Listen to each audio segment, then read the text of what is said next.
एक मरतबा फिर वजीर आला पंजाब मरियम नवाज की रेड लाइन क्रॉस की गई। एक शख्स जिसका नाम उस्मान है, उसने अपनी बीवी जन्नत को बड़ी बेदर्दी के साथ मारा, अपने बहनोई और दोस्तों के साथ मिलकर उसके साथ जबर किया और जबरदस्ती उसको शराब पिलाता रहा। और अब जो है जन्नत बोल नहीं सकती, इशारों से बात करती है और इल्जाम लगा रही है कि मेरे साथ जो है मेरे शोहर ने और उसके बहनोई ने जबरदस्ती जबर किया है और मुझे इतना मारा है कि अब मेरी जो है जिंदगी और मौत अल्लाह ताला के इख्तियार में है, वो चारपाई पर है। इस सारे मामलात के हकायक हैं क्या ये एफआईआर झूठी है? क्या ये इसका शोहर उस्मान 21 दिन से घर से गायब है? क्या वजीर आला पंजाब मरियम नवाज के विजन को ललकारा गया है, उनकी रेड लाइन यानी कि औरत के साथ की गई है, या फिर ये मन घड़त कहानी है? ये सारे मामलात के पीछे के हवाल हैं क्या, बताने की कोशिश करेंगे आज के इस व्लॉग में। अस्सलाम वालेकुम ख्वातीन व हज़रात, मैं आपका होस्ट अली रज़ा शराजी हूँ। आप लोग अपना चैनल ARS पाकिस्तान देख रहे हैं। नाज़रीन, इस चैनल को सब्सक्राइब किया करें और बेल आइकन को जरूर हिट किया करें ताकि सबसे पहले नई आने वाली वीडियो का नोटिफिकेशन आप तक पहुंच सके। 13 साल पहले जन्नत और उस्मान का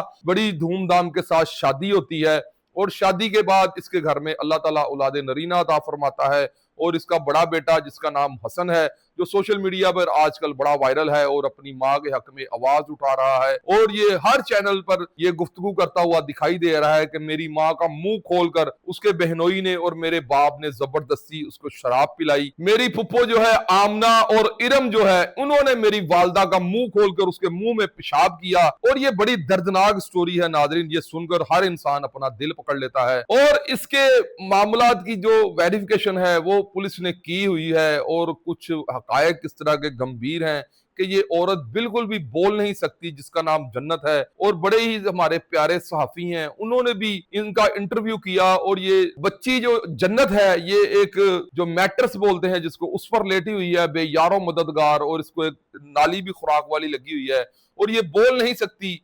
ये अल्लाह ही इसका जामिन है, परवरदिगार आलम इससे सेहत दे, हम इसके लिए दुआ गो हैं। और हमारे दो भाई हैं, उन्होंने इसके आगे माइक किया तो ये बेचारी सही तरीके से बात भी नहीं कर सकती थी। ये एफआईआर है नाजरीन भगवानपुरा की, जिसमें 29/26/25 यानी कि 2926 नंबर एफआईआर का नंबर है और 2025 जो है वो केस की जो यानी कि जिस जो सन चल रहा है उसका है। और ये एफआईआर होती है 29 सितंबर 2025 को। और ये जो है एफआईआर में ये मतन इसका इख्तियार किया गया है कि बाखिदमत जनाब SHO साहब, मेरे साथ सख्त हुई है, यानी कि उसकी बहनों ने ये कहा कि हमारी बहन के साथ बड़ा जुल्म किया गया है। उसके जो ससुर हैं उन्होंने उसको हाथ पकड़े हैं उसके, और उसकी सास ने उसकी टांगे पकड़ी हैं, और हमारी बहन को जो है उसकी दो बहनें हैं इरम और एक का नाम आमना है, इन्होंने जबरदस्ती हमारी बहन के मुंह पर पेशाब किया है। ये उसके बाद ये हमारे बेटी को जो है जबरदस्ती शराब पिलाते रहे हैं और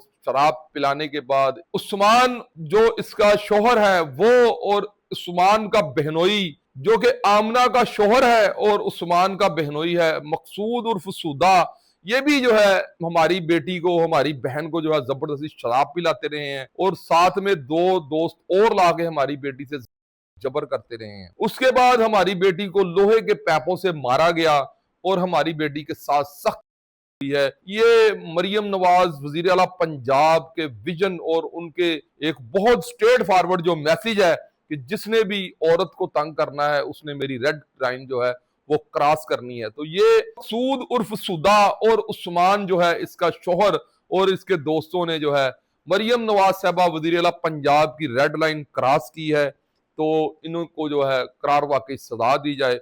ये नाज़रीन कुछ एफआईआर का मतन था, आगे पीछे हो गया होना है, तो लिहाजा एफआईआर चल रही है, आप उसको क्लोज करके पढ़ भी सकते हैं। उसके बाद ये जो एफआईआर हो जाती है इसमें जो है इसका शोहर उस्मान जो है वो गिरफ्तार हो जाता है।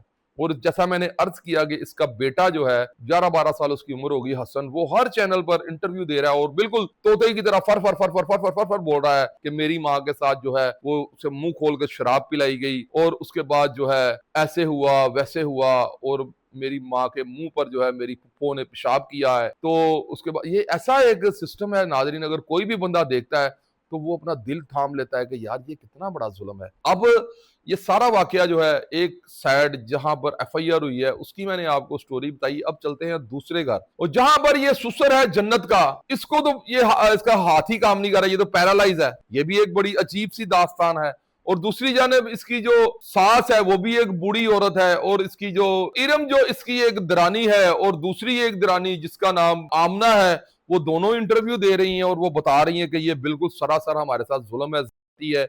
और एक सीसी फुटेज जो क्लिप है वो भी इस वीडियोस के साथ जो है वो वायरल है कि ये जो बच्ची है जन्नत, इसका एक्सीडेंट होता है, और एक्सीडेंट ऐसे होता है कि ये रोड पर गिरी होती है और इसका बेटा जो है हसन वो इसे उठाने की कोशिश कर रहा होता है, और साथ में इसकी बेटी भी वहां पर मौजूद होती है। तो इसके जो ससुरालिये हैं उन्होंने ये मौका इख्तियार किया है कि एक तो हमारा भाई जो है 21 दिन से गायब है, उसका कोई अता पता नहीं है, या उसे पुलिस उठा के ले गई है या पता नहीं कौन ले गया, हमें उसका जो है बाजियाब करवाया जाए। और दूसरी जानिब उन्होंने ये भी मौका इख्तियार किया है, कुरान पाक उठाने को तैयार है कि जन्नत जो है वो हमारे घर से दवाई लेने के लिए अपनी माँ बाप के घर गई है, और उसके बाद जो है उसका कोई अता पता नहीं है। और ये एफआईआर में नाजरीन, और ये जो एक्सीडेंट का जो मैंने आपको बताया कि सेफ सिटी की रिकॉर्डिंग है, इसमें तकरीबन तकरीबन जो है 1 माह से भी ज्यादा जो है डिस्टेंस है। और ये भी एक बड़ा बहुत बड़ा एक सवालिया निशान है कि इतना सा एक छोटा सा बच्चा वो कैसे फर फर झूठ बोल रहा है। अगर वो सच बोल रहा है तो ये जो बुजुर्ग पैरालाइज बंदा है, इसके हाथ कांप रहे हैं, ये सीधी तरह का से हाथ भी नहीं उठा रहा, तो वो एफआईआर में ये कह रही है कि मेरे ससुर ने जो है मेरे हाथ पकड़े और मेरी सास ने मेरे पांव पकड़े और मुझे जबरदस्ती मेरे मुंह में शराब पिलाई गई, और उसके बाद जो है मेरे साथ जबर किया गया। उसके बाद ये भी कहा गया कि ये जो मेरी नंदे हैं इन्होंने, इरम ने और आमना ने मेरे मुंह पे पेशाब किया, और बच्चा बता रहा है सारी दास्तान। और बच्चा देखें कि अकल जो है वो इस बात पे जो है बिल्कुल जो है कासिर है कुछ भी कहने पर। अब जो सूरत हाल है वो ये है कि अब पुलिस जो है इस मामले की पूरी इंटेरोगेशन करेगी, और पुलिस ने जो है इन्हें शामिल तफ्तीश भी नहीं किया। ये औरतें जो है ये इंटरव्यू दे रही हैं लोगों को, और वो बाबा जी को भी इंटेरोगेशन करने के लिए नहीं लेके गए।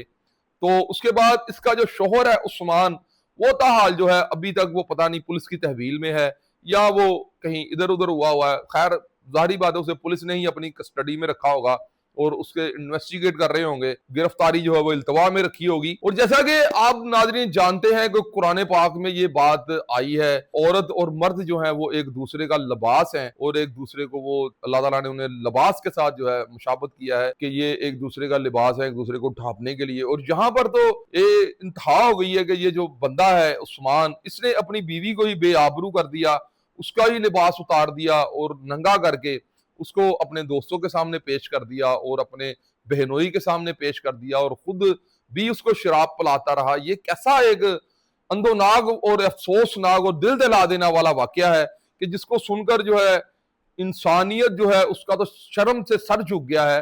तो ये एक अजीबो गरीब सी एक स्टोरी है कि जिसको समझने के लिए दोनों जो है साइडों पर हमें जो है वो वॉच करना पड़ेगा कि आखिर इन दोनों मामला दोनों साइडों पर है क्या।